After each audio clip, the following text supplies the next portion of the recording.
Hello po, Lola Gloria. Kamusta na po yung mga apo nyo?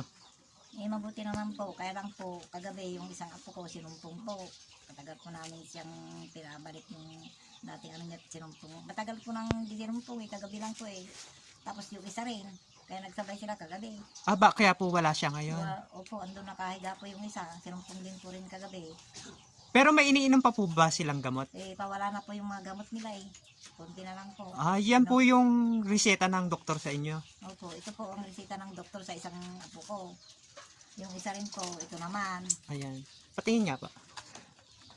Bali, ito po yung gamot na iniinom ni Opo. Kuya. Yung kuya, tapos yung sunod po, ganyan Pakita din na. po, pero mas mababa po ang panon. Kaya lang, kakonti na lang po yung laman, no? Opo, kukunti na naman po ah. Nagbigay po ng 1,500 si Ma'am Elsie tsaka si Sir Teddy pambili po ng gamot ng mga bata. Pasensya na po kasi ang nangyari, hinati-hati po sa mga ibang nangangailangan din. Ito po yung 1,500. Pasensya na po kasi marami din pong nanghihingi na nangangailangan din.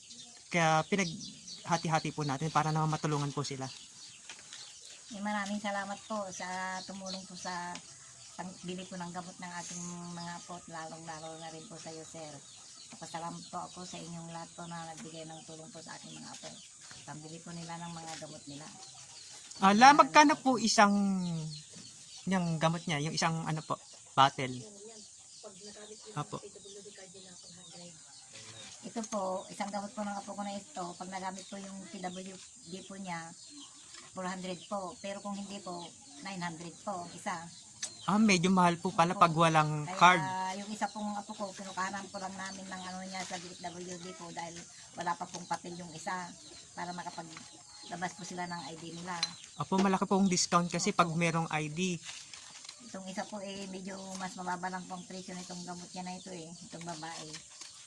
Dahil hindi naman po madalas sinusumpong yan Itong dalawa pong pag sinusumpong sila, grabe. Hayaan nyo po, pag meron po ulit nag-donate, dadaling ko po agad para makabili po agad kayo ng gamot. Yun lamang po at ingat po kayo palagi para naman magabayan nyo pa ho yung apo nyo. Maraming salamat po sa iyo, Sir Will, sa pagtulong mo sa ating mga apo at lalong-lalo na rin po ang mga taong tumulong po sa ating mga apo. At papasalamat po ako sa kanila ng maraming salamat po. Nagpapasalamat po si Lola Gloria kay Sir Teddy at kay Ma'am Elsie at napansin po nila yung video ng mga bata. God bless po.